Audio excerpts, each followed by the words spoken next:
Bridge course के जमात हफ्तुम से रियाजी में 11वें दिन में आप तमाम का खैर मकदम है। ए टू सी गाइड की चैनल में मैं आप सबको वेलकम कहता हूं।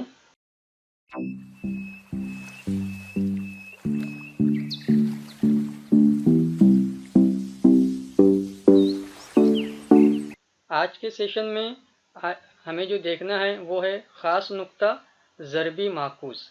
ज़रबी माकूस को समझने के लिए इन्होंने जो आपके सामने एग्जाम्पल रखी है 1/3 उसको ज़र्ब किया जा रहा है 3/1 से। इन दोनों को आपको ध्यान से रखना है। 1/3 और 3/1 इनको जब आप लोग गौर से देखेंगे तो आपको समझ में आएगा कि कसर वैसी ही है, सिर्फ वो एक दूसरे के उलट है। 1/3 को जब हम लोग माकूस कर देंगे, उल्टा कर देंगे तो आता है 3/1।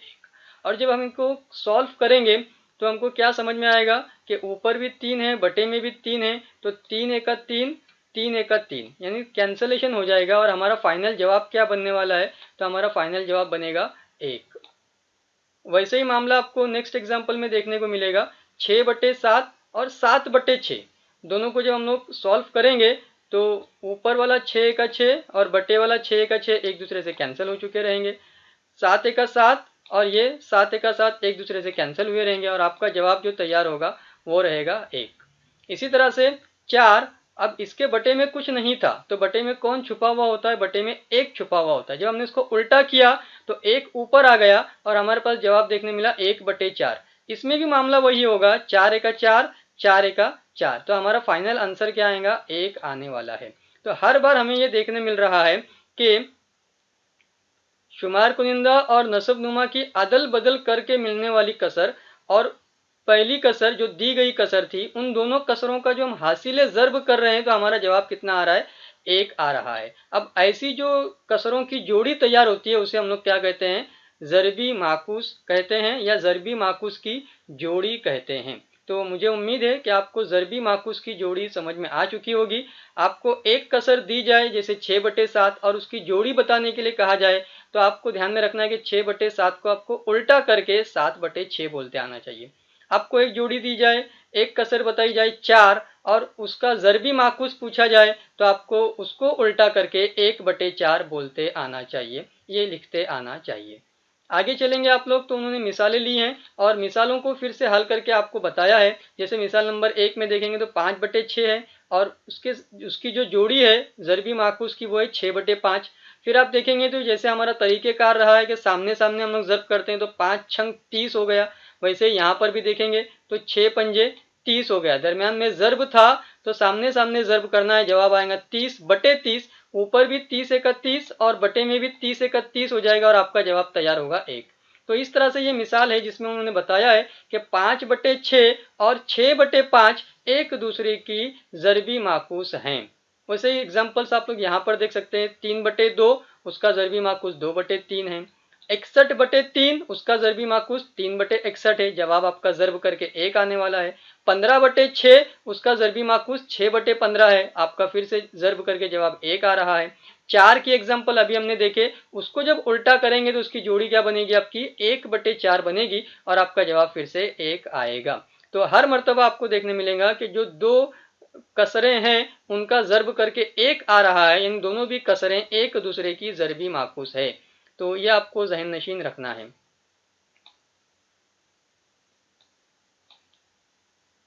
यहाँ पर उन्होंने वही बात फिर से लिखी है कि हर कसर का शुमार कुनिंदा और नसब नुमा तब्दील करने पर हासिल ज़र्ब 1 आ रहा है, तब वो एदाद एक दूसरे के ज़रबी माकूस होते हैं।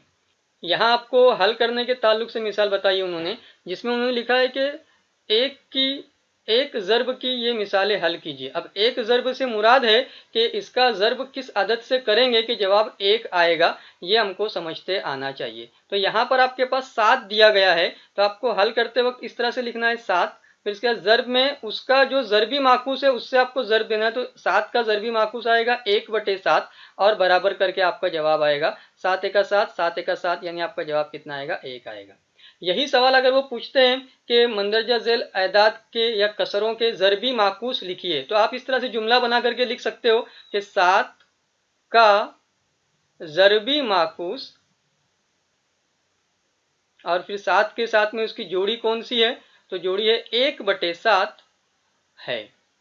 तो जैसा आपको सवाल एग्जाम में पूछा जाएगा, टेस्ट में पूछा जाएगा, वैसा आप लोग जवाब बना करके लिख सकते हैं। मैंने दोनों तरह से आपको ये कैसे जवाब लिखना है सवाल नंबर 1 के ताल्लुक से जुमला बना करके भी बता दिया है। अगर आपको कहा जाता है कि ज़र्बी माकूस लिखिए तो आप लोग इस तरह का जुमला बना करके लिख सकते हो। अगर आपको सिर्फ कहा जाता है कि ज़र्ब करके एक की मिसाल तैयार कीजिए तो फिर आपको इस तरह से जवाब लिखते आना चाहिए। और भी मिसालें आपके सामने है, जैसे दूसरी मिसाल आपको है 7/5, तो आपका जवाब रहेगा कि 7/5 ज़र्ब, उसकी अब जोड़ी आपको ढूंढना है। कैसे ढूंढेंगे? तो 5 को ऊपर लेकर आइए, 7 को बटे में लेकर चले जाइए और फिर आप लोग कैंसिल वगैरह करके देख सकते हैं आपका जवाब कितना आएगा, 1 आएगा। तो ये दूसरी एग्जांपल हो गई। इसका जुमला अगर लिखना हो आपको ज़र्बी माकूस के ताल्लुक से तो आप जुमला लिख सकते हैं कि 7/5 का ज़र्बी माकूस 5/7 है। और मिसालें आप लोग देख सकते हैं यहाँ पर। जो छठी मिसाल आपके सामने है जिसमें उन्होंने लिखा है 1। अब 1 का ज़र्बी माकूस क्या आएगा? तो 1 का ज़र्बी माकूस 1 ही आएगा। 1 का ज़र्ब जब हम 1 से करेंगे तब जाकर के हमारा जवाब क्या आता है? 1 आता है। तो 1 का ज़र्बी माकूस लिखिए, इस तरह से कहा जाता है तो आप लिख सकते हैं कि 1 का ज़र्बी माकूस 1 है। ये जुमला आपको खुद से लिखना है अगर एग्जाम में पूछा जाता है तो। उसके बाद 9वां सवाल है जिसमें वो कह रहे हैं कि सिफर का ज़र्बी माकूस लिखिए, है ना। अब यहाँ पर सिफर का ज़र्बी माकूस लिखने के लिए सवाल नहीं पूछा जाएगा, क्योंकि सिफर को हम किसी से भी ज़र्ब देंगे तो जवाब सिफर ही आता है। तो इस तरह से वो सिफर के ताल्लुक से सवाल नहीं पूछा जाएगा। मुझे उम्मीद है कि आपको बात क्लियर हो गई होगी। अगर आपने चैनल सब्सक्राइब नहीं किया है तो सब्सक्राइब कीजिए, बेल आइकन प्रेस कीजिए और ऑल नोटिफिकेशन प्रेस कीजिए ताकि न्यू अपडेट्स आने वाले दिनों के वीडियोज़ आपको मिलते रहें।